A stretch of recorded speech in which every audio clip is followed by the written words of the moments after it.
of patriarchy and democracy is something that's going to resonate across Asia, Africa, and Latin America.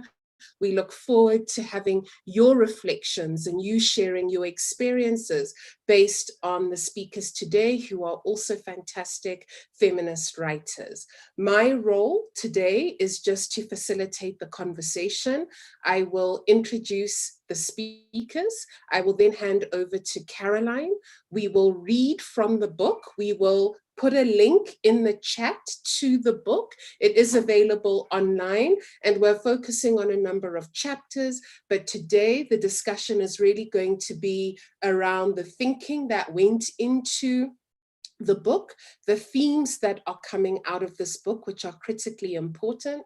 These range from looking at state feminism, and we look forward to a debate around that, whether the state can be a driver of feminism and can contribute to a feminist and socially just world, to feminist solidarity, feminist regionalism, and feminist Pan-Africanism, which is something we don't hear about as much because of the domination of patriarchal ideas around governance and power and leadership in the state in Africa.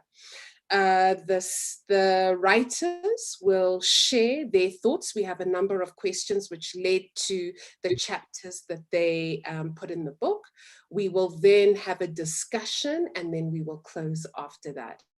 So it is my job to introduce this fantastic panel of African feminists who are publishing in a context where, as we all know, Bell Hooks's book, From the Margins to the Center, African Voices, namely African women, tend to be on the periphery. And so to have this scholarship is fantastic. It is something that speaks to knowledge production, knowledge ownership, and identity in the African context, but also in a global context where, as African voices, we tend to be consumers and subjects as opposed to leaders of our own realities, our own lives, our own dreams, our own societies, and our own desires. So our first speaker is Caroline. As opposed to reading long biographies, I'm going to ask each speaker to just tell us who they are in the spirit of the festival, where questions have been asked. Don't tell us what the world wants us to know. Tell us who you are, and if you could introduce yourself. Caroline, over to you. Good morning. Thank you, Claire. In the spirit, I'm trying to find how to introduce myself in the spirit of the forum, as you've said, but I am a writer. I am a feminist lawyer and a human rights advocate, two distinct things. And I have a keen interest. I really, really love looking at the application of civil, political, economic, and social rights in Africa from a lens of a feminist human rights lawyer. That is who I am. Thank you, Claire. Thank you, Caroline. Rosebell, if you will introduce yourself. Who is Rosebell? And we understand that identity and feelings are based on how you wake up. So feel free to share your soul with us this morning. Thank you so much, Claire. I'm Rosebell Kagumire. I'm from Uganda. I'm a journalist. I'm a human rights defender. I'm an editor for African Feminism, which is a platform where we document African women's realities on the continent and in the diaspora. Thank you very much, Rosebell. May I ask Bali to introduce herself and also show her video?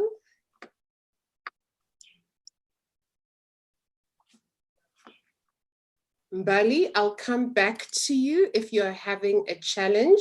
I will then go to Ophelia. Ophelia, if you could introduce yourself. Hi, my name is Ophelia Kemicha. I am a daughter, because today I woke up in my mother's house and ate her food. I'm a human rights lawyer by training and a feminist activist all the time. And I'm very excited to be here. Thank you very much, Ophelia. I will then move over to Bali. Hi, everyone. I'm glad you can see me now. So I am Bali Matandela. I'm an African feminist activist. I'm a writer and a social entrepreneur, and the director and founder of Nkosazana Africa, which is a consultancy for the empowerment and the wealth of Black women. I'm also very excited to be here. I'm an African feminist that has worked in the Horn and East Africa, but also in the Southern African space. And it's been great to form feminist regionalism and to continue it and to create it. So I'm excited to do that today. Thank you so much, Mbali. And we look forward to hearing all your reflections as authors of different pieces within the book. To recap for our audience, this session is going to focus on a book that is called Challenging Patriarchy, the role of patriarchy in the rollback of democracy. I encourage you all to read it. There are amazing stories. You don't have to be from the region to resonate and understand, because patriarchy manifests in similar and very diverse ways. So this session is going to engage with different pieces in the book. The book itself highlights the different types of feminist resistance in the governance space that are challenging the multifaceted partnerships between democracy and patriarchy. And we're very aware that there are those who believe democracy is a vehicle for patriarchy to embed its power, and there are those who feel that democracy in its true form would drive feminist principles and lead to a feminist world. The discussion will highlight radical African feminist consciousness, principles of resistance, and the need for feminist regional mobilization in the governance space. The conversation is going to focus on 4 chapters, which were written by the authors, and they will share those chapters. But ultimately, we are going to focus on 2 themes in the democratic space, and this is reproductive justice and the role of feminism in widening democratic spaces. Without further ado, I am sure you're all very excited by those wonderful feminist call to action words. I'm going to hand over to Caroline, who's going to facilitate the panel, and we'll hear from the authors and their fantastic ideas, but also strategies on how we move forward and try to change what we're currently seeing on the continent. Over to you, Caroline. Thank you for that introduction, Claire. Just a point of correction, we do not have the writers with us today in the panel, but we have the editors, and one person who has been very involved in conversations around the book, because the book has had various book clubs with different feminists in the region. With that said, I will jump into the introduction of this book, why we decided to have this book, and why we thought it was important. So the book was actually born from the need to look at patriarchy from a democracy lens. So we have different feminists in the region who are doing different things, and most of these things, or rather almost all of these things, lead to widening the democratic space. So we wanted to be able to resonate how patriarchy contributes to the rollback of democracy in that lens. So patriarchy, as we know it, is a system of power and inequality that gives unequal social, economic, and political opportunity and access in favor of men, and operates at the detriment of women and other marginalized groups. The system, the patriarchal system, that is, of inequality perpetuates a lot of behavior that counteracts women from attaining civil and political, social, economic rights. That was common knowledge and basic knowledge that we all were dealing with. But even with that knowledge, it was evident that women continued, the denial of women's rights, or the continued denial of women's rights, kept contravening the idea of democracy and human rights. So the constant mention of democracy and human rights was not taken into consideration how women particularly, and other marginalized genders, have over time had their rights violated. So in various spaces, the thought of gender equality has also, even today, it becomes synonymous to political representation of women. When you talk about gender, and I would give a scenario of very many countries, but let me pick Kenya. When you talk about gender equality, everybody automatically speaks about the gender quotas and their representation in political spaces. People have almost ceased to look at gender equality from other angles and from other spaces. So this particular book aimed to show the various other spaces outside of political representation, not to say that political representation is wrong or not important, but outside of political representation, what other spaces have persistence of gender inequalities. These spaces included and still include reproductive justice, migration, peace and security, among other themes. And this book was meant to paint a picture of the unfinished liberation of women and a gap between policy and reality in select countries. The countries were really, it was Eastern Horn of Africa, but the book covered what? Eritrea, Sudan, Kenya, yes, Eritrea, Sudan, Uganda, Kenya, and Ethiopia. Not to say that the issues that were highlighted do not cut across the whole region, because they do. The recognition of states in the region as democratic does not and has not necessarily been speaking to the spirit and the letter of democracy. What has been consistent is how democracies maintain the facade of formal democratic principles, while politics and governments are increasingly slipping back into the control of the privileged elites. And most of the times, the privileged elites do not include women or the marginalized genders. So states labeled as democratic have increasingly reduced the possibility for struggles that politicize gender and class-based inequalities and exclusion. And most of the time when these conversations are had, the automatic response by the people in power will be that we are working as much as we can to, bridge the gaps, but we do not know what specificities they are to these inequalities. So what this book was intending to do is paint out that picture clearly for anybody who is working in this space, and particularly for people holding offices in these governments in the different countries are able to relate to what the scenario is and to relate to what people actually mean when they say that gender equality is necessary in other spaces. What this book did is that it succeeded in showing how democratic states rely on masculinist assumptions regarding political agency, and how this has led to new forms of gendered exclusions in societies. The book, if you read all of the topics, some of them might be very contentious, some of them trigger a lot of conversations and questions, but what they have all managed to do is to show that masculinist assumptions in political agency. In conclusion, what I can say is that the Challenge in Patriarchy book is a way of expressing and documenting the different experiences and struggles of oppressed and marginalized individuals in society. I am not, so far all the feedback that we have received about the book speaks to that particular expression or that particular conclusion. I am yet to get anything different, but I would very much love for all of us to be able to interact and look at the issues highlighted in the book from our context. That said, I would love to invite Ophelia to read from a topic, to read from a chapter, or to read an excerpt for us to get a feel of how the book and what the book speaks about. Thank you, Carol. That was a really good representation of the book, in my opinion, as a reader. So I'm reading from this book. I think, I don't have my copy with me, but Claire showed you a copy earlier.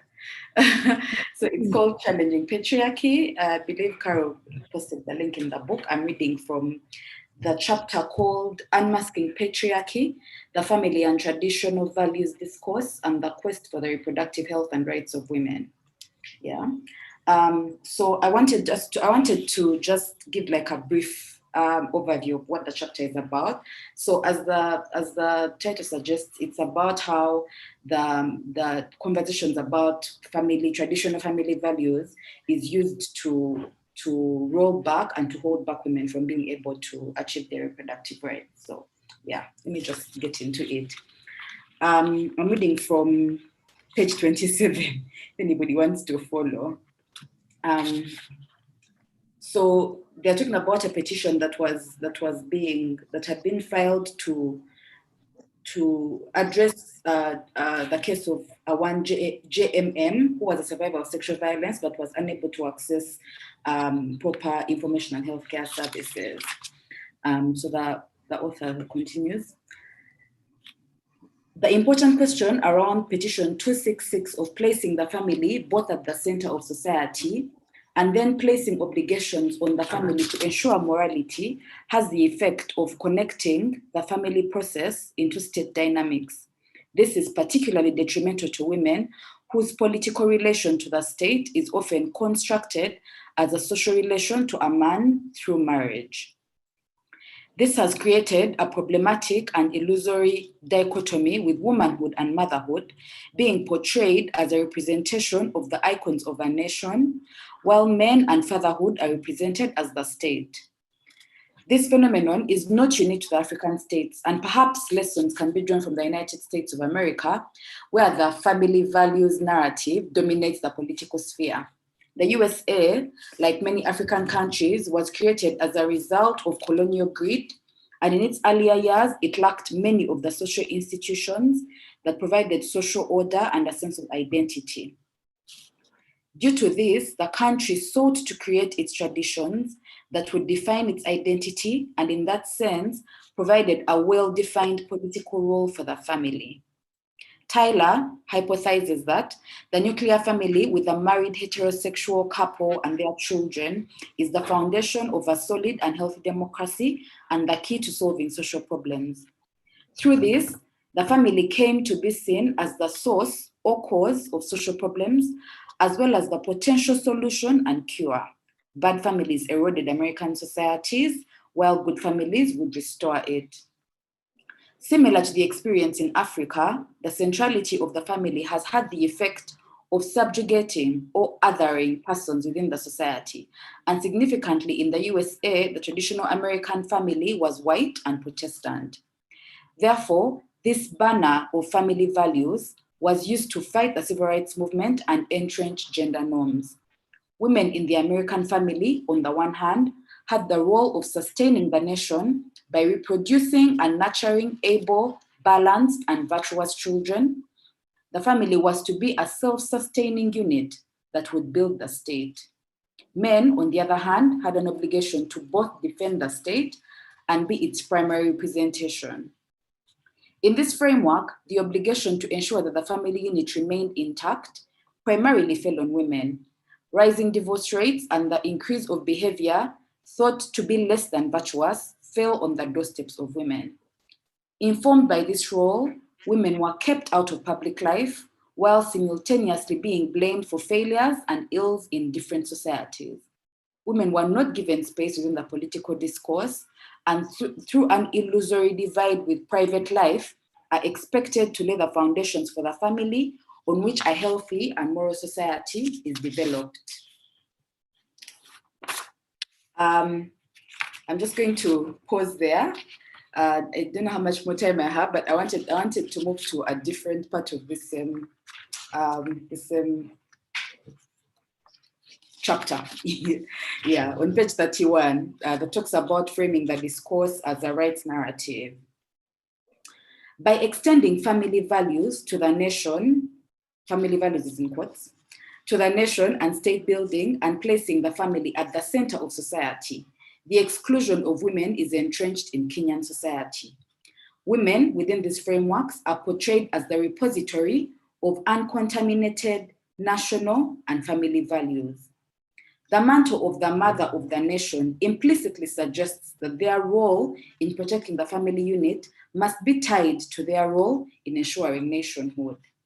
Therefore, the family values discourse places obligations on women on the supposition that the heterosexual family will reproduce good, well-balanced citizens that will play a role in building the nation. Thus, while women are limited in their ability to control public life and policy, failures in public life and policy are sometimes linked to them, as was in the case of JMM. In light of this, we suggest a reframing of the discourse on two fronts. Firstly, to suggest that duties must have corresponding rights. The Charter, in this case, they're talking about the African Charter, the Charter already places an obligation on the state to protect the physical and moral health of the family. Thus, if the family is centered as the foundation for society, then the state must play a role in protecting this unit. The USA experience around this has been around an increase in social protection for families, however they manifest, and to ensure that the units are healthy through welfare programs, access to education, among others. Not to suggest that these measures should be adopted, but Kenya at this point is indulging in a narrative of failing families without placing any of the obligations to ensure that the family unit remains intact in the state. Secondly, it would be to deconstruct the family and embrace the plurality of views and experiences that Kenyan families have. The Constitution and the Charter place the family at the center of the Kenyan society. However, the Kenyan family is not founded only on marriage. Granted, marriage plays a critical role, but the family is not a nuclear unit. This suggests that it is prescribing to Western notions that are often criticized heavily because the family consists of the extended family as well. Thus, framing a discourse solely around a marital unit seeks to exclude women from political life, consequently undermining the understanding of family in Kenyan culture. Finally, in seeking to appreciate a plurality of views and experiences, we consider Ngwena, who describes Africa as a land of cultural, racial, and sexual otherness, underscoring colonial imperialism's subjugation of family values and discourse in the creation of an other. This very linear understanding of the family as a heterosexual receptacle for the values of a nation is the creation of an other one that is not worthy of participating in the promise of that nation. So that's all the excerpt I had for you. So if you want more, Caroline has the link to the rest of the book. Thank you.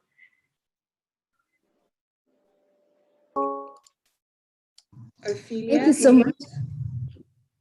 Thank you very much. Apologies, Caroline. It's humbling to be able to hear parts of the book together with the collective on the call. And I think the format we have used allows the themes we are looking at to really settle, because throughout this festival, you will hear from a continuum of women of all ages. And I'm particularly talking about the elders who talked about these themes before and articulated the same thing. And I think it is incredible that in 2020, we're still talking about the same issues, although they manifest in very different ways.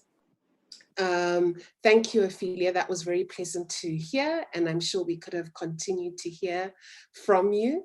The next session is for us to listen to the authors. I've got it right now, Caroline, of the book. And so I will hand over to Caroline, who will facilitate a panel discussion. Over to you, Caroline. Thank you, and thank you, Ophelia. That was really good. It was good to hear somebody else, read the book loudly.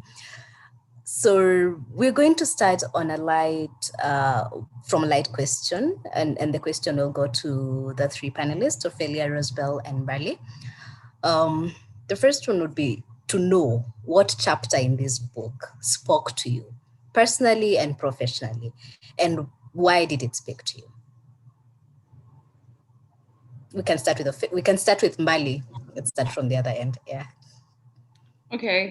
So I think we've had a journey with this book, And at different points, there are certain parts that really resonate with me.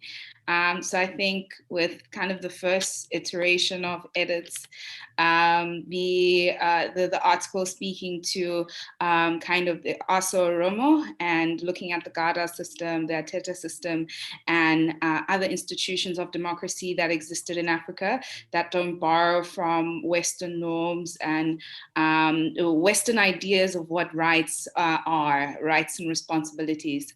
I've always kind of, in the development industry, there's this assumption that kind of the rights language is the language of the West. And so that article really starts to debunk that and starts to really unpack that and starts a decolonization process for our own institutions as African women. And I think for me, it was also an article that that centers Indigenous knowledge and Indigenous ways of doing democracy. So that was fascinating. And I think as I've journeyed through now, that's about 6 months ago, and that was also before an entire pandemic that centered and really highlighted inequalities in our healthcare systems. And I think now an article that resonates with me is around reproductive justice as a human rights in East and the Horn of Africa. And that shift is due to my own interest in maternal health care.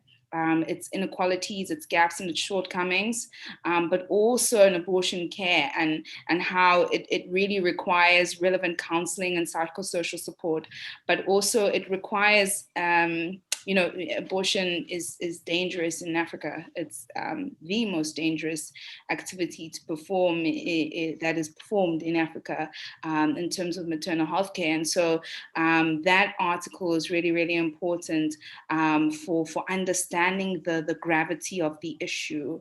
And also, I think it also highlights the violence and the discrimination that takes place at points of care, because care is assumed in the healthcare system, but it's also one that peripherizes traditional medicine and what capacity and what knowledge it can bring to medicine, but also it's one that is it's immersed in inequalities based on kind of the urban and the rural divide, but also private and public healthcare, and who has access to hospitals that aren't resource scarce.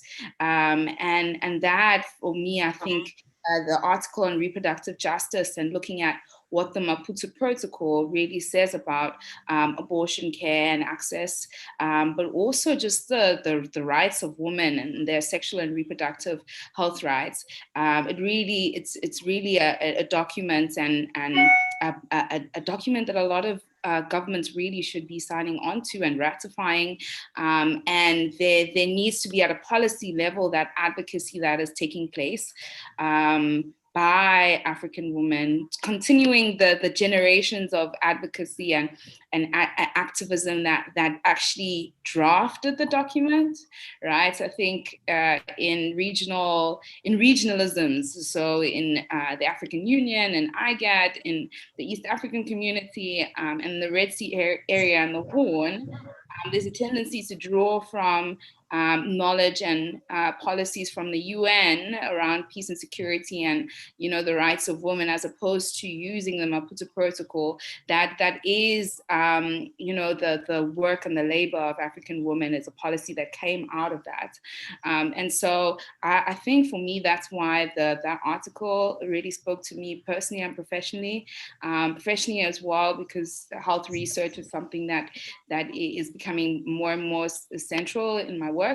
And also, I think because of the times, the pandemic really it exaggerated and it uncovered what was hidden behind hospital walls. And so travel restrictions as well really affected women's access to sexual and reproductive health and also accessing hospitals during obstetric emergencies. Entire study done by Open Democracy, which I think is really, really important during this time. So yeah, I think in summary, that's what spoke to me. There's parts of that article I'll read later. I think we should hear what other people have to say that really stood out for me about, the body, the African body, and what decolonizing that would look like.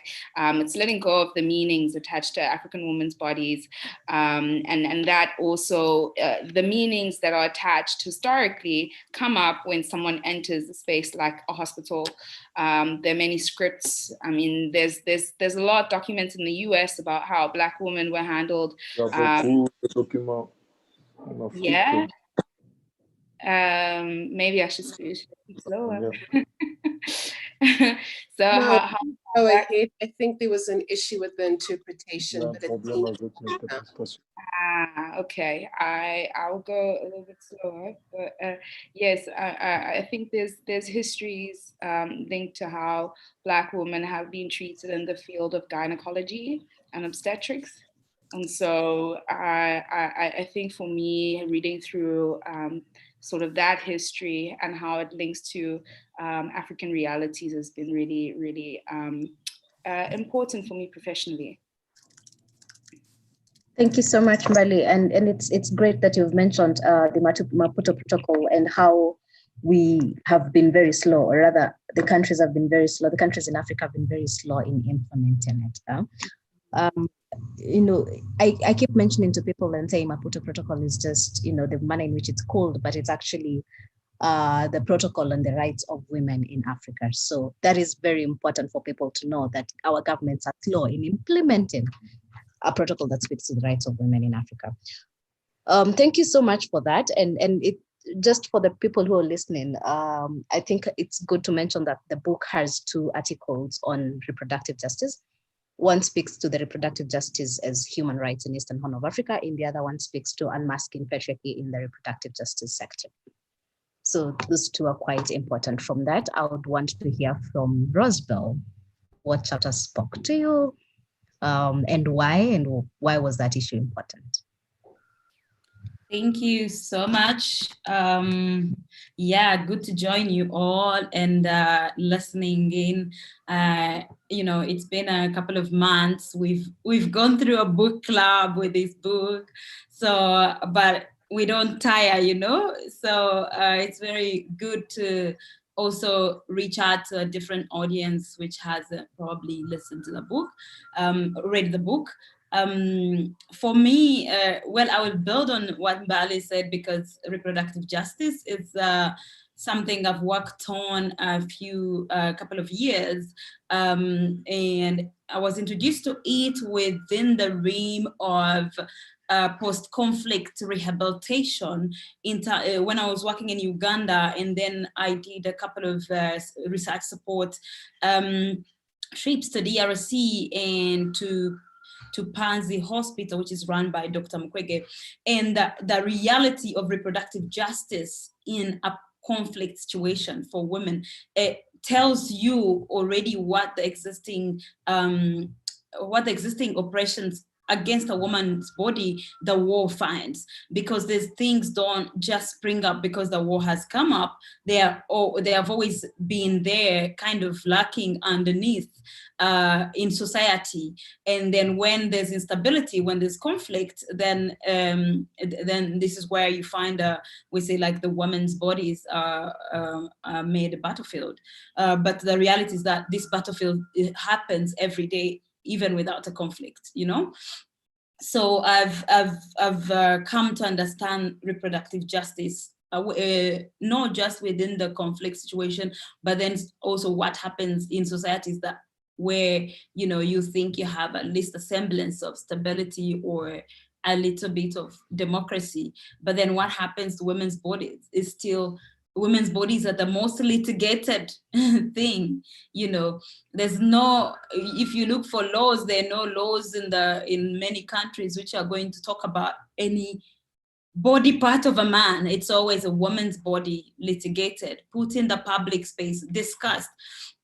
And I'm always like sensitive to the fact that when people discuss issues like abortion, they think they're discussing some body part or something. Like there's this lack of realization that you're talking about a woman's body, and men go and talk about it in a way that I would never in any way talk about their bodies. And that for me is like the foundation of inequality. Why should you move to be an expert on something you will never understand, that you will never feel, you will never experience? So I think that because we live in patriarchal societies and the state is patriarchal, you find men litigating women's bodies and talking about what is right for women, what is not right for women. So for me, I'm interested in that nexus of like the state and what actually women get as rights, you know? And then linking that to feminism, like in terms of reading, it was interesting when I read in Bell Hooks' book on feminism, Is for Everybody.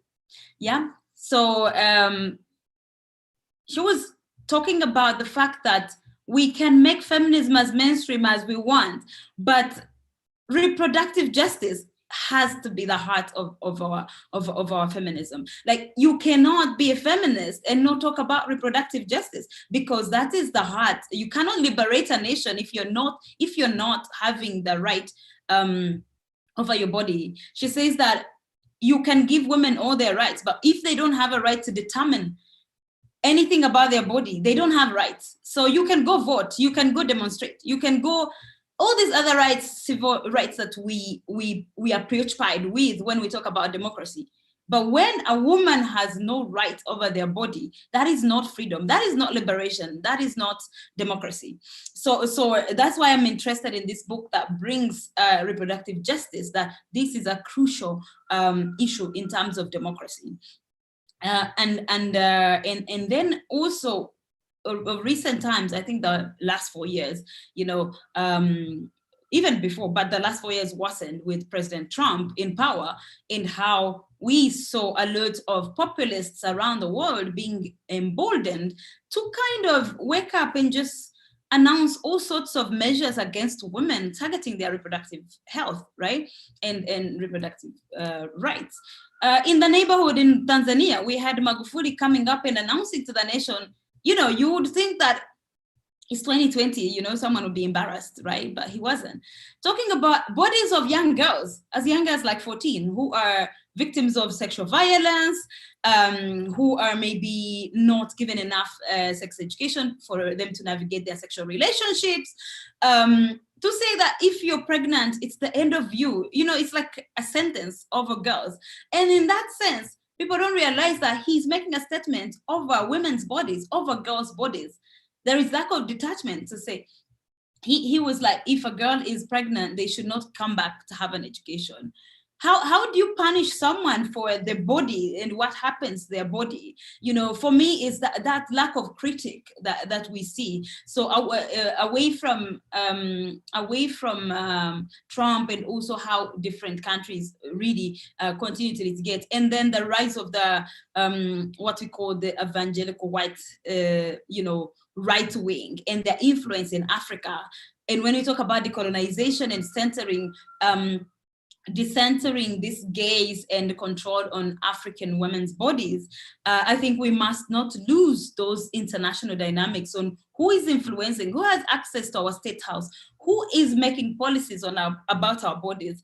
And most times it is the influence we've seen through these white evangelicals and right-wing extremist groups, conservative groups, having the say about our bodies than even citizens. So a president is going to listen to them because they are channeling millions of dollars into our countries and making the agenda, you know, having the voice, and seeing suddenly you didn't know this pastor in your community, suddenly there's a bold pastor who's talking about homosexuality, who's talking about abortion, who's talking about girls and morality. And you're like, where did this come from, right?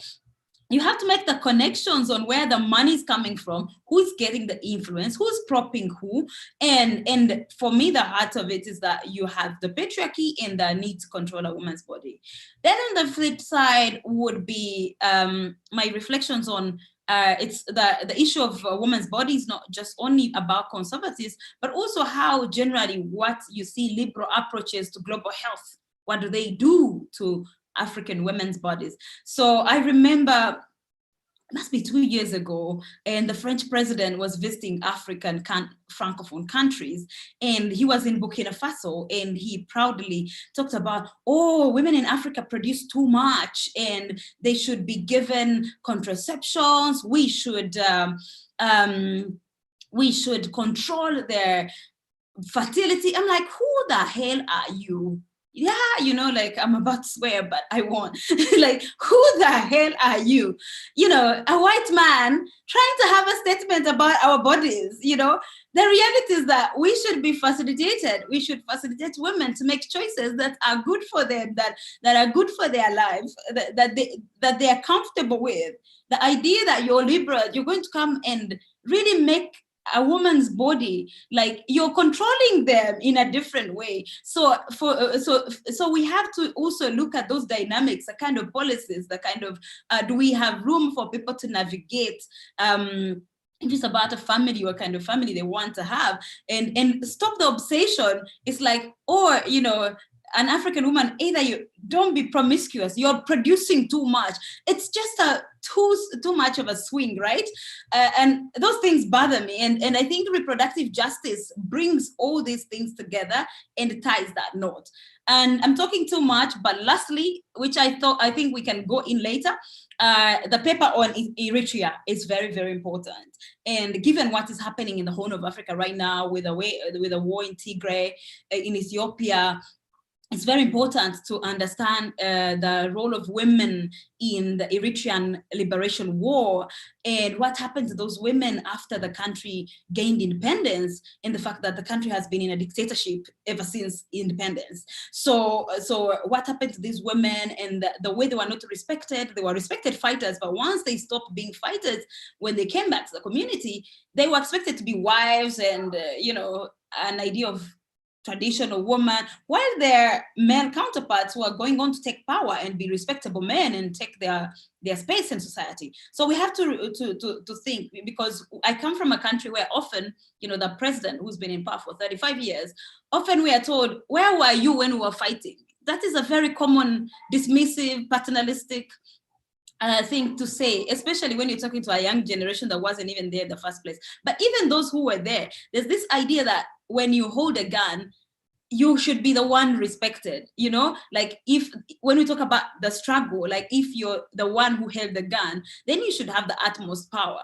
And then, but in Eritrea, that is flipped to show you that even if you're a woman, even if you hold that gun, once we come back here and we are going to have power, you are not expected to be loud. It doesn't matter if you are the best fighter. So definitely the odds are against us. So I'm interested in that paper for that. Thank you.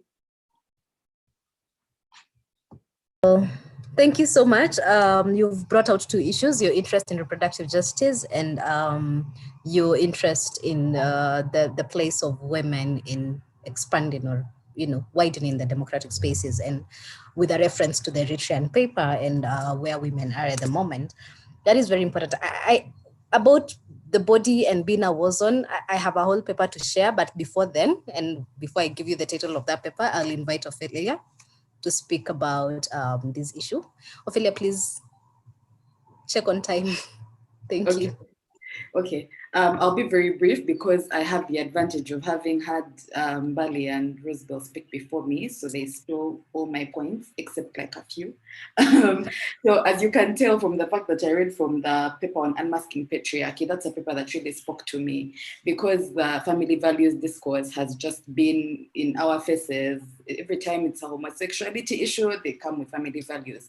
Every time it's a abortion, reproductive rights issue, it's family values. And we don't know what these family values are because they've collapsed culture and religion into one thing that doesn't make any sense to anybody except like white evangelicals.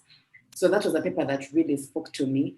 But I wanted to pick up Rosebell's last point about the the field democratization and female empowerment in Eritrea, about how women who got involved in democratic struggles and who actually went and fought and were supposed to be treated at the same level as men, later when they came out, they were pushed back into traditional gender roles and forced to continue to perform them, but also, even worse, they were also forced to remain in the so-called public sphere and to continue to provide for their families and to work, so that then the men went into this very state patriarchal masculinist affair to secure whatever. So these women ended up with a double burden. Yet we imagine, I think, that if we got involved in this revolutionary struggle with men as our comrades, at the end of the day, they would be able to respect us. So I think that this is something that I've been thinking about recently with the rise of these new political actors in Uganda, since we have an election coming up, and seeing many of them show up in spaces without women. Every single time they come and they talk about the democracy and development and how they want to take over power and change things, but I don't see any women in their camp. I don't see them talking about women's issues. There is like the tokenistic vice president and maybe one woman showing up a couple of times, but most of the time they don't seem to center the rights of women or minorities. And I've been telling people about my reluctance to get involved in such struggles because I don't know that these people are going to fight for me. And yeah, there's really no way to tell. So I think that these people really spoke to the current times that we are in. Yeah, and I think that some of the thoughts that have been shared, I also share with Bali and Elizabeth. Yeah. Great, thank you so much. This reminds me of a whole conversation we had in one of the book clubs about the motherism, the motherism feminism, and how it excludes a lot of people in the society. And that having been said, I don't know whether any of you has been reading the papers that are coming up in the Reproductive Health Matters journal.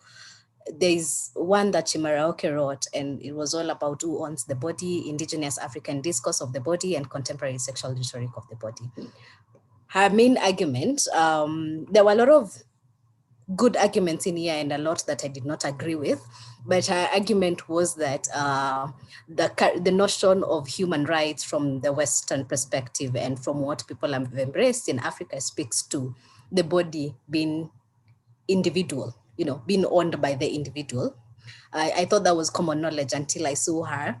Her sentence after that is that in most cultures in Africa, the body is actually the property of the wider community rather than of the individual.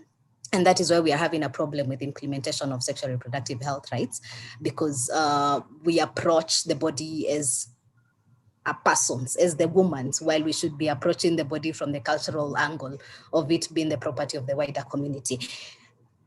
I had a lot of challenges with this paper, but there are some things that she said that need to be considered in the struggle by feminists, or in the advocacy by feminists for reproductive justice. I will share the paper. I'll share the links that you can read it for yourselves. Claire mentioned state feminisms earlier and motherisms, which are some of the feminisms that emerged from this book repeatedly.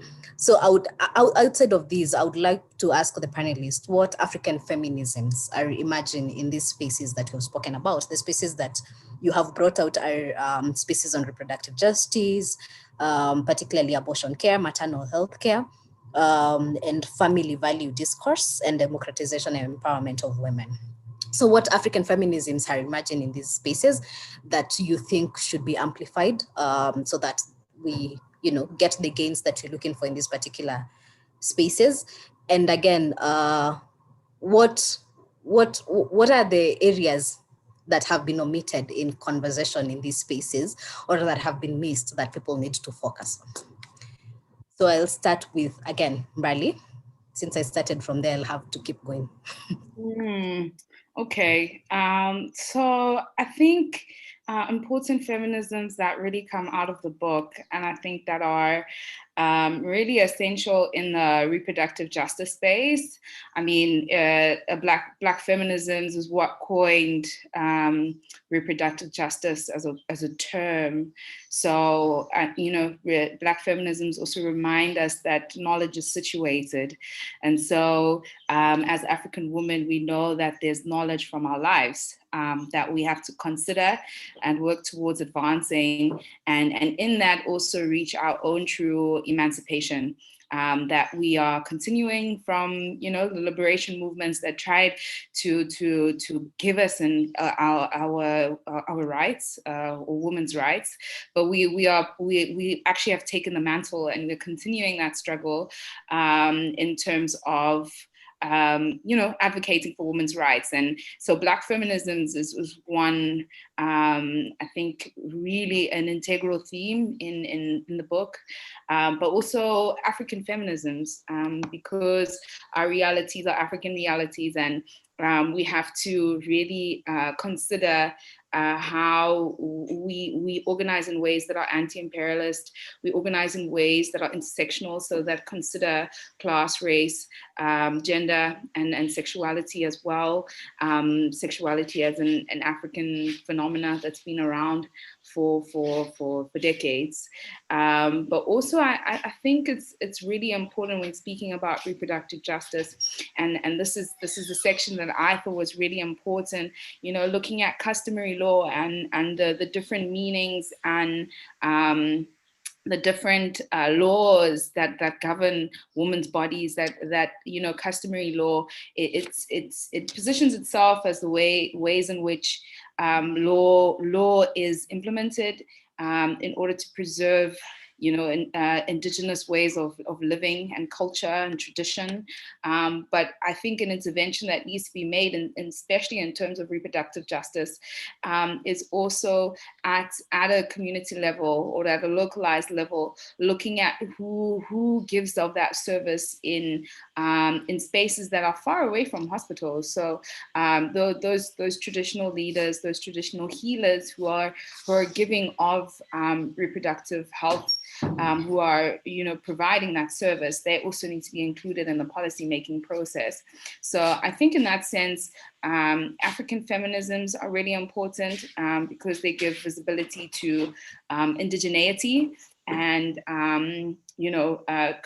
creative and critical methodologies that help us practice feminisms in ways that really imagine African feminist futures, which also I think this festival it's about Southern feminist futures. So I think African feminisms really help with dreaming that.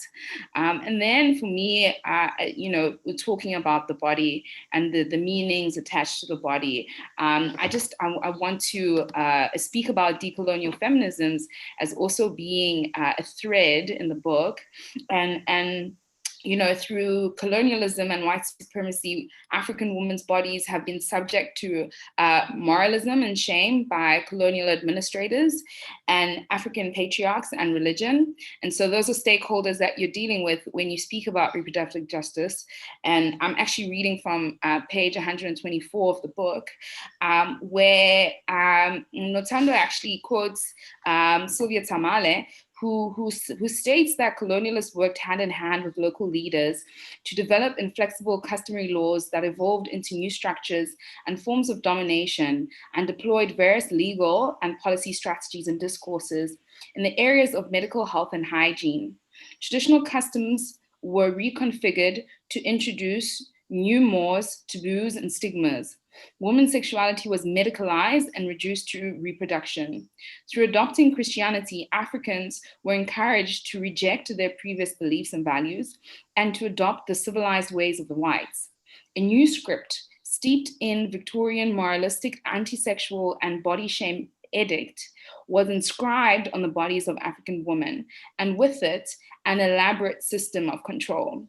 And so white supremacy doesn't necessarily need the white bodies to carry out its agenda.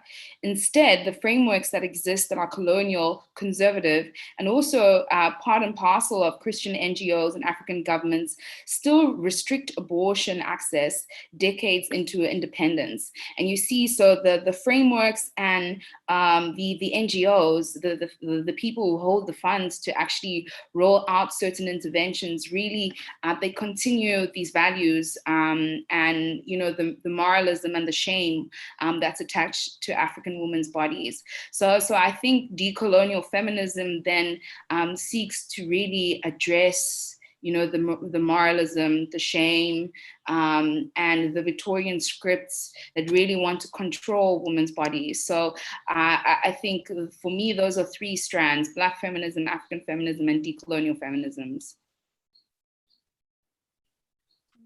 Bali, could I come in and just push you a little on that? Because I think what you've said links to Caroline's point about the different feminisms that the book refers to. Yeah. And in the book, after you've provided a definition of motherhood, motherism, which ends with Africa's alternative to Western feminism is motherism, and motherism denotes motherhood. You go on to say, invoking the socially ascribed roles of women as mothers and wives seems to be an incomplete solution to refusing gender hierarchies. However, motherism has principles that counteract exploitation in all its forms and promotes balance and healing, which are important to draw from. A radical African feminist approach to political expression, political participation, and inclusive governance should also center self-healing and collective care. Women are framed as nurturers, but how do they nurture themselves to survive the convergence of patriarchy and democratic rollback? And I was very fascinated by that, because I could hear you saying that we need to take the best of these isms that may be rooted in very problematic concepts, because we're talking about the weaponization of the family, the weaponization of the idea of motherhood. So how do we then get around these very complex and concepts that are really quite in tension with each other when we see how patriarchy utilizes the body and these ideas to keep women subjugated in spaces and environments that suit patriarchal and capitalist agendas? Back over to you. I hope it made sense. Sure.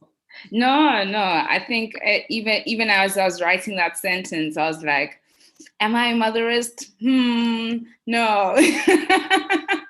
But I think it's useful that we included that, because there are people and there are African women who identify with motherism.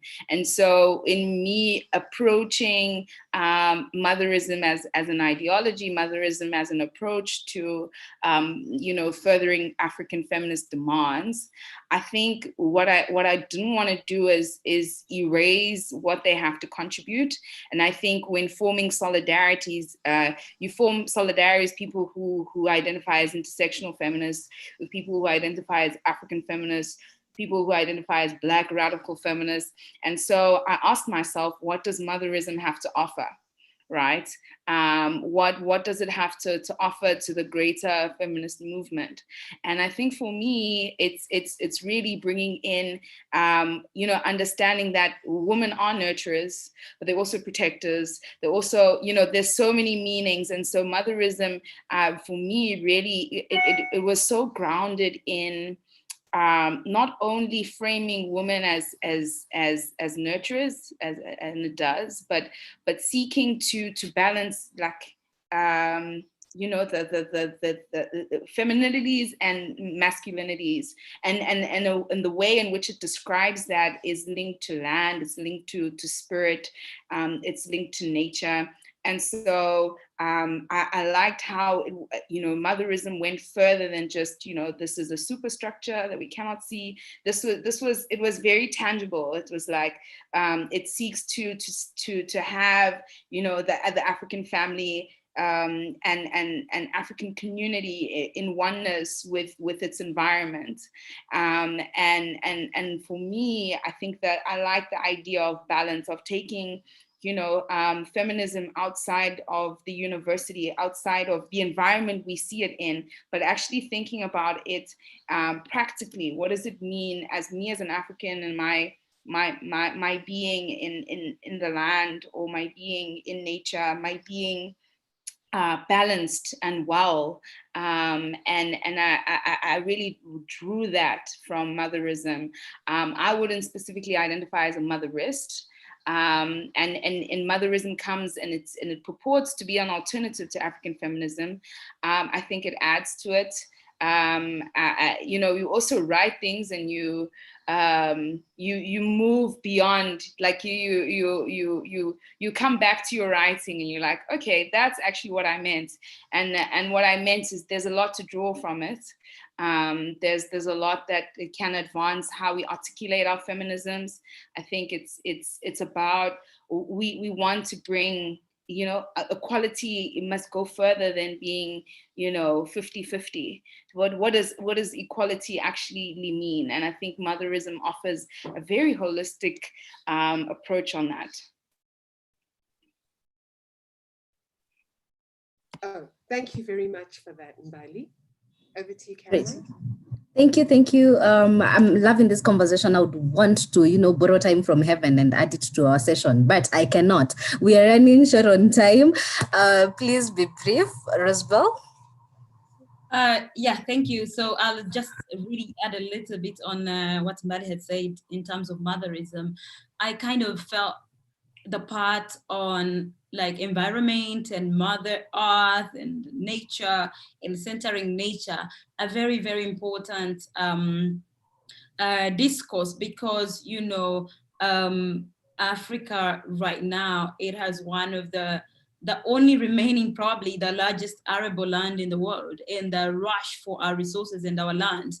Countries, political elites are renting our land to countries like Qatar, South Korea. These are things that should be at the center of our discourse as feminists, and understanding the role of land and what is happening to our land.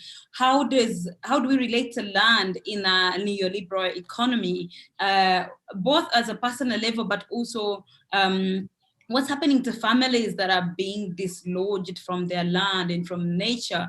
So slowly finding that we are being distanced from the very lands that we have inherited and grown up and survived in. So for me, I think I draw a bit of that inspiration in terms of like centering nature, and our relationship with nature is very, very different. It reminds me, like, I feel like it's in that way, motherism also relates like to ecofeminism. To understand like how really we are relating to nature. But also, on the other hand, of course, the critic of like motherism and centering motherhood and denoting motherhood is that motherhood has been used as a weapon against women.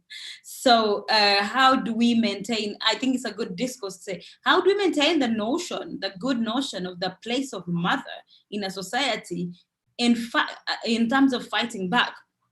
Because that place of a mother as a knower, as a person who has a place, has been debased by the process of colonialism, which created a different system of who is supposed to be knowledgeable and who is respectable, which is very masculine. So I think we can think about that in how motherhood also can be used by society as we are to say, if you're not a mother, you're not, you're less than, or also all women should be mothers, this whole idea of forced motherhood and forced ideas of motherhood. So when I hear the word and when I go into it, I wonder, it doesn't give me that alternative space of like, okay, so how do we critique it in terms of like centering only motherhood, and what happens also intersectionality, so bringing it in terms of intersectionality away from nature but also as individuals, how motherhood relates to us. Thank you so much for that. And bringing up ecofeminism, I think it's important that people start speaking about ecofeminism. I started the whole conversation about feminism and agroecology and its relation to democracy. And to say the least, I thought I was very ignorant after that session. It's important for us to, take note of these things. Thank you. Ophelia, please. Yeah, so I love this conversation because I was lucky enough to moderate the book club where we're talking about motherism, and all these conversations were just like, no, I'm so uncomfortable with this. So I love that we've managed to articulate some of the things that we found valuable. Because I also found the things that Bali and Rosebell have articulated about the environment, and I found that it had like valuable concepts to offer. But I wanted to speak a little bit about the paper that was about countering patriarchal politics, about feminism, the role of feminism in widening democratic spaces. So this paper talked about the way that the constitutions of countries of Kenya and Sudan talk about women and act like women are going to be represented. And then when it comes to reality, they just ignore it. Like we have the 2/3 gender rule in Kenya that was ignored for years, and petitions and all these things, and they just pretended that they hadn't seen it. So I think that some of the things that emerged from the book clubs and from the conversations around the book that were important were about thinking about whether if that's all we want. Do we just want to have women there? Like what more can we do? And at the end of the paper, the author talks about picketing, talks about demonstrating, talks about the use of digital spaces to increase the space that women can use to advocate for themselves. And I think that is an area that's really emerging, that women have seen that trying to get into parliament, may not achieve the things that want to achieve. And so thinking more about building collective power and organizing maybe outside of those spaces just to agitate until we get some of the things that we want, because people get there and sometimes they are co-opted, and that's even if they get there at all. So I think that that's an area that emerged, moving past the politics of representation to what value that women's input can add to the democratic processes in some of our countries. Yeah, that's it. Thank you so much. Yes, utilizing platforms for building collective power. That is very important, and I think that is something that all feminisms need to be able to apply, because single voices have not worked over time. So there's a lot of need to build collective power. And having said that, I would want to ask one last question to the panelists, and then we can open it for questions and answers. And that will be, how do we build feminist resistance in these spaces? How, a lot of you haven't mentioned, Rosebell and Bali mentioned a bit of what is been omitted and what is missing, but how do we build feminist resistance in these spaces that you're speaking about? Since you're already here, actually, no, let's go back to Bali. I was going to say Ophelia, but let's go back to Bali. Caroline, as the panelists get ready to respond to that question, it would be good, because there was a whole piece on state feminism, which is very similar to bourgeois feminism, liberal feminism, which is basically add woman and stir. It's not a radical transformative approach to bringing about a feminist world.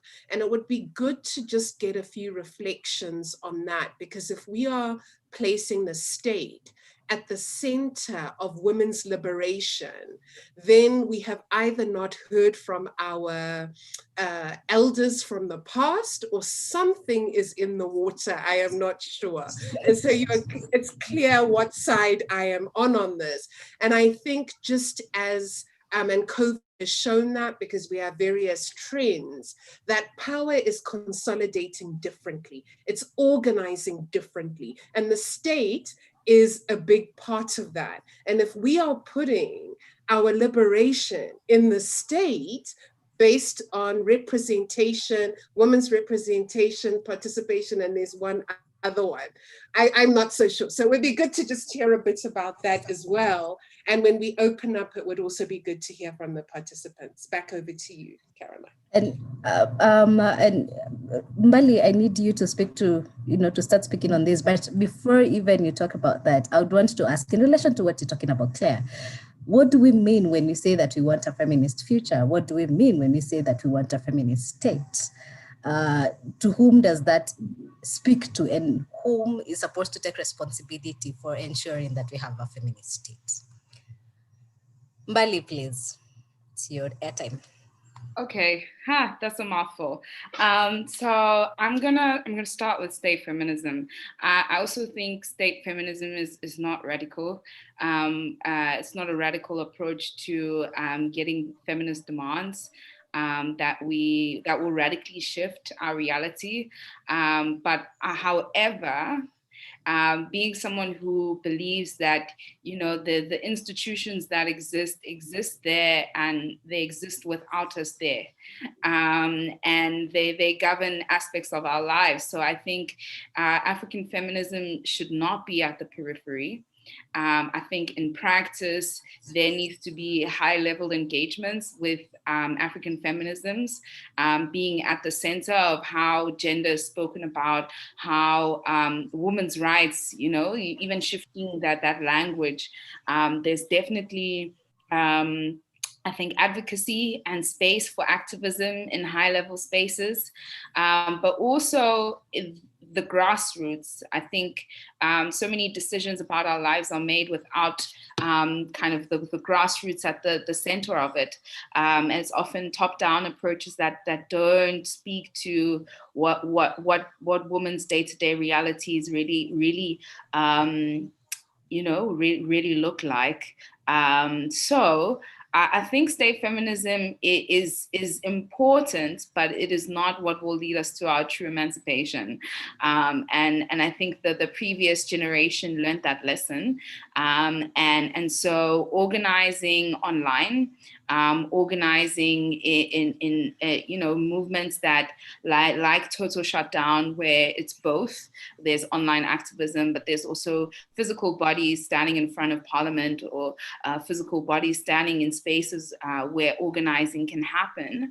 That is really critical, and that's there's more expression found there than you'll find in places where the state is really policing the language that you use. Instead of feminism, it's gender. Instead of advocating for the rights of sexual minorities, in most states and some states, and unfortunately it's the majority, that language does not enter into policy discussions. So I really think state feminism, yes, it actually is the focus of liberal feminism, but it is not the focus of African feminism, because African women have organized in very complex and sophisticated ways, using Pan-African networks that they form themselves. I think those Pan-African networks are being continued by spaces like Feministing While Africa, spaces like AfricanFeminism.com. So there's various different ways in which other feminisms that are more radical, that address the limitations of state feminism and further it. State feminism, I just want to say, will not lead us to our feminist future. That is not it. But however, we need to deal with it, because that there were generations who were fighting for that. So within those institutions, what can we do? And I think that's an important question every time, and a question I try and answer every time I engage with like African Union, IGAD, those sort of institutions, you really have to ask yourself, what can African feminisms do here? And it's really there to shift values in those institutions. Also, yeah, what does a feminist state look like? I think a feminist state doesn't put feminism on the periphery. A feminist state is really seeking to center those that states that are patriarchal, make effort and sponsor using, they sponsor violence through police to ensure that those lives aren't seen. So those are like people in the LGBTQ community, state sponsors, so that those people aren't seen and that their rights, they don't access their rights, the human rights. So in a feminist state would actually nurture them as opposed to brutalizing them. They would ensure that dignity is central, care is centered. These are some of the principles. A feminist state would look at past, present, and future, and ensure that the lives of African women and sexual and ethnic minorities those lives are protected at all costs. So that for me, I think is the answer to that. And I'm excited to actively work towards advancing a feminist state. That is the feminist future that I work towards. So I think it's exciting to look at what solidarities and what connections can be made to make this feminist future a reality. Thank you so much, Bali. I want to hold off. I want to stop Rosbel and Ophelia from responding to this first. You can open it for questions and answer, but that doesn't mean that you will not speak to it, Rosbel. Please prepare your answers for it. We can open up for the Q&A. We need to check whether we have any questions on that.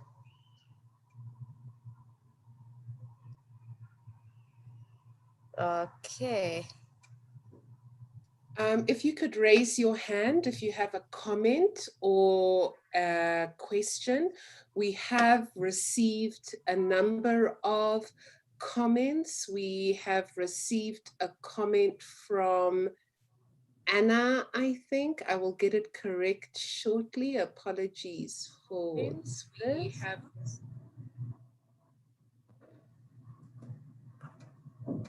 We've received comments from Dipta around motherism and says we need to look at how motherhood relates to us. We need to problematize this too. She appreciates the conversation and solidarity from India. Dipta, we're so grateful that you have joined the conversation. We have also had a few other comments from Anna around what happened in Burundi with regards to Burundian women and white evangelists, so agreeing with Rosebell that this is spot on. Colonialists have a lot to answer for. But otherwise, if we don't have any comments, we could continue with the panel. And if you would like to say something, you can either type it in the chat or you can just raise your hand. Great. Rosebell, while you're speaking, please also speak. Remember, you're speaking to what African feminisms, how do we build the African resistance in this area and what African feminism speak to that, if you have not spoken to that already. And you can say a word or two about the state feminism conversation.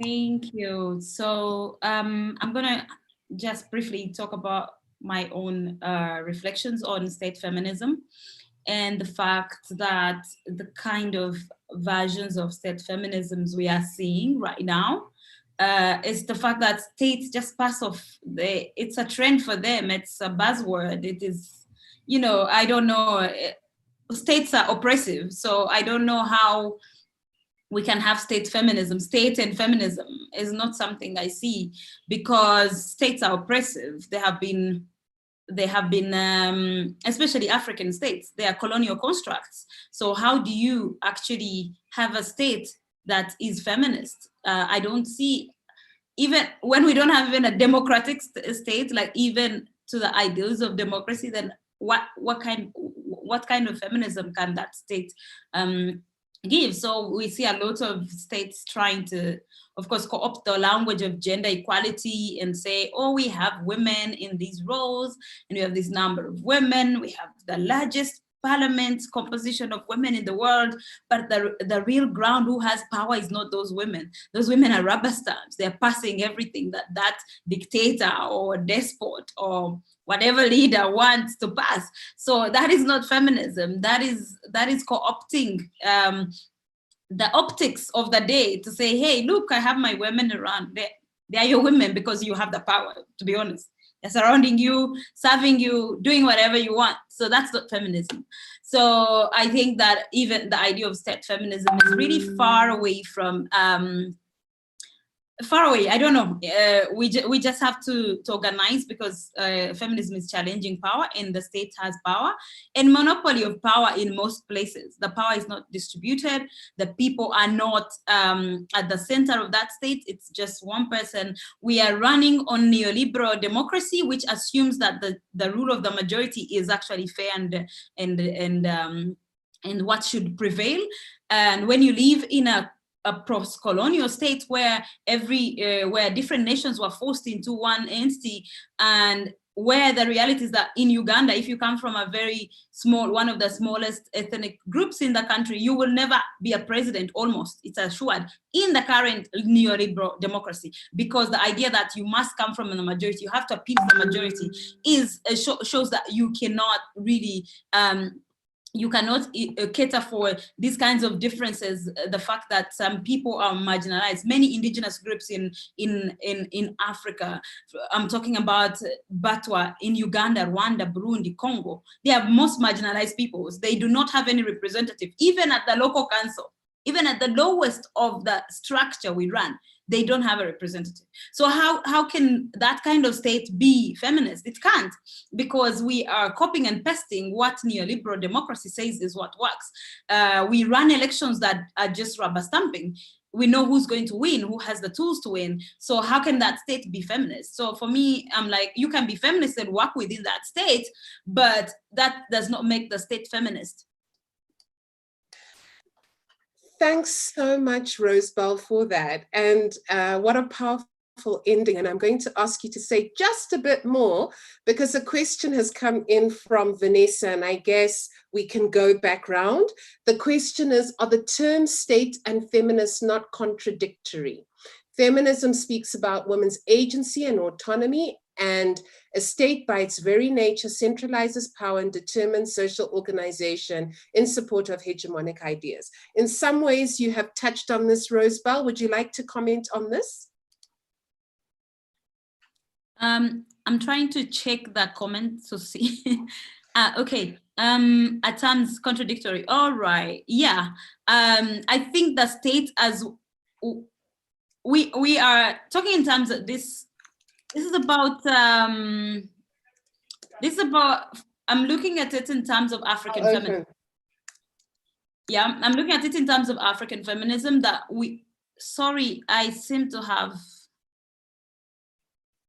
removed my, yeah. I'm talking in terms of African feminism, that we are living in colonized states that run, impacted by imperialism, run by few political elites. How is that? So for me, that's why I say it's contradictory. That when you for example, the example of like President Museveni's rise to power, he came at a time when the idea of the Beijing, post-Beijing, and all these things were happening, and he borrowed and usurped all these ideas about gender equality and brought some women to the positions of power. And then for the first time, massively, women could vote, they could stand for electoral office. So they were excited. They thought this was inclusion. They thought they mattered. But look at us 35 years down the road. The women who are in power are not able to shift anything because the power structure rolls around one person. So the state And feminism, when you have a state as oppressive, as colonial, as imperial as ours, cannot be feminist. So we can only push for it to be, to change that underlying power and distribute power evenly. And I was talking about the different people who in this current state will never be recognized and have power. And those are indigenous peoples, smaller ethnic groups, women, we are yet to recognize sexual minorities, people with different gender identities. We are not recognizing, we are not giving the space for people with disabilities in our communities. So how the state gives them just a token, and there's no power distribution. So for me, any state feminism would come at a later stage when we have built a society that is equal, and then we can say that this is real feminism, this is how it looks like. But right now, the state is oppressive, and the few women and even feminists who join, they can't change the structure because the structure was designed and inherited from colonialists to oppress. So we need to change that in order to arrive at this whole idea of state feminism. Thank you so much, Rosebell. Overhaul the whole structure, develop a feminist state. Fantastic. Ophelia, I will ask you to speak to these. Please be brief.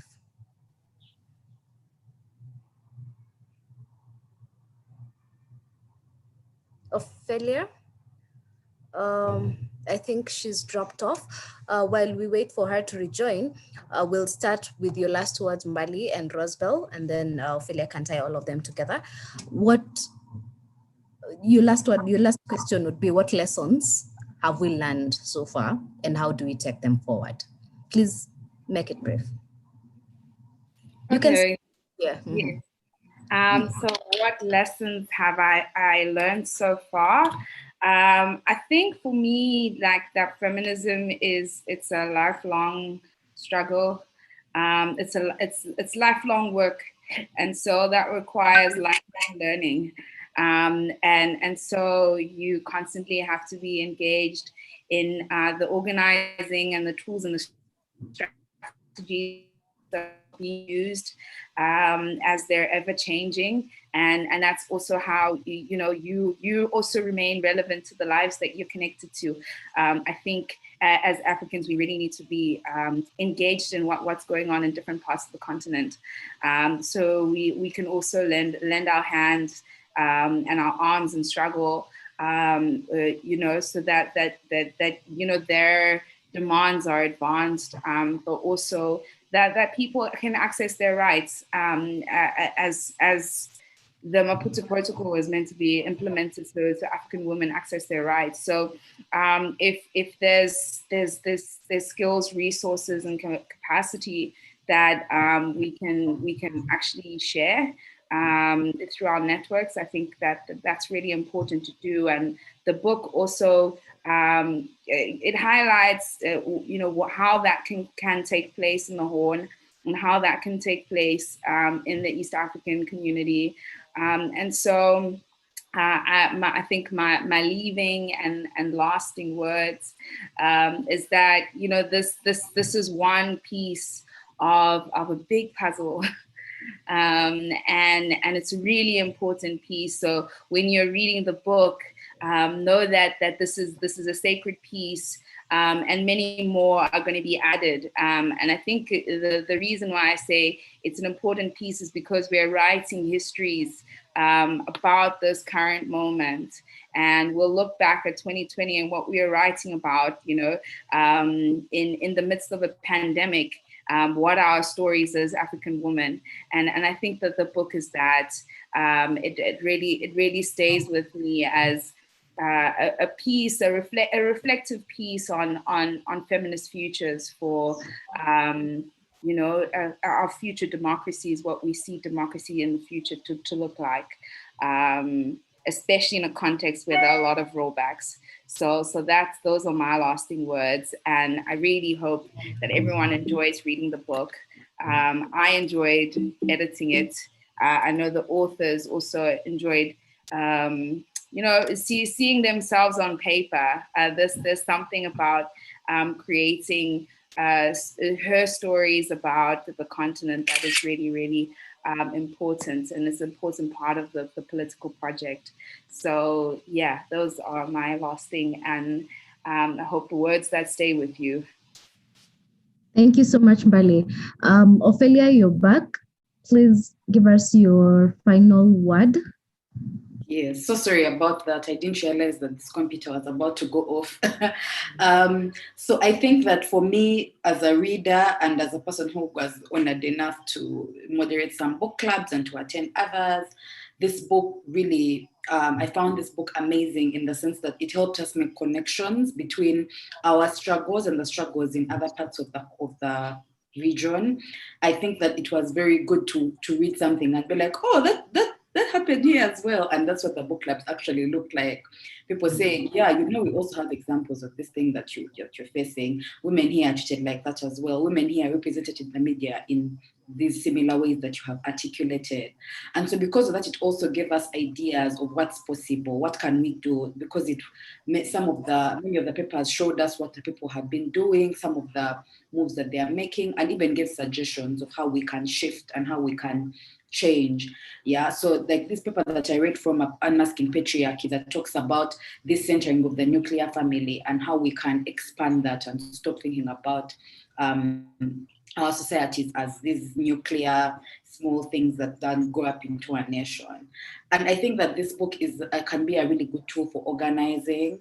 I think that we can use it to continue to develop scholarship and to also take on some of the things that these people thought and grow them and make them even better. Like we had the discussion on motherism. I think that's an area that we can really think about, ecofeminism. So I think that this is a book that is really good and also like the chapters were small and easy to digest. So I think it's good for like new feminists, people who are just getting into academic writing, or trying to see what it looks like. So yeah, I think it was an amazing book and I was really honored to be part of it. So thank you. Thank you so much. Rosebell, your final word, please make it brief. We have run out of time. We're out of time. I will not talk much. I will say that this book is fantastic. It's a good process in terms of knowledge production, but it can also be used to back up for people to read and how to be in solidarity with one another, because you can't be in solidarity like wholesome if you don't deeply understand what the other person is going through. So it opened up those spaces that we can learn in different struggles in the region. So I hope that we can do more in future for different issues. Thank you. Thank you so much, Rosebell. My final word on this would be that there is a lot that needs to be done in the different countries to expand and widen the spaces for feminists and to also involve feminists and include them in democratic spaces. Because I do not believe that any country is democratic if women are still crying that they have been left behind, if genders are still fighting to be recognized, forget being left behind, So one, we need to, first of all, declare that Africa has no democratic state. And second, work towards ensuring that we have democracy that is actually inclusive and speaks to the letter of democracy. That is all for me. Thank you so much. I'll hand over to Claire. Thank you. I think everything that has been said can be said in this 90 minutes. There is so much we still need to cover. I will do two things in the name of feminist accountability. One is to thank this panel. We appreciate your offering to us to share your thoughts. We don't take it lightly. We know there aren't many feminist spaces where we can come engage, debate, learn, disagree, grow. So this has really been a fantastic space to hear from you and to really get insights into your thoughts around the book. And then my second last thing to do is to thank all of you for attending. We really appreciate you choosing to come and spend time with us. We would encourage you to join the next session, which is globalization and corporate power, what's old, what's new. And then in the spirit of supporting the amazing organizers, thank you to the translators, but also we are going to end the call because we had promised to finish on time so they could prepare for the next session, that is feminist accountability. So my last act is to thank all of you. Apologies for the rush. We look forward to engaging with you in the other sessions. Thank you. Good, Claire. Good job. Thank you. Great conversation. Bye. Bye.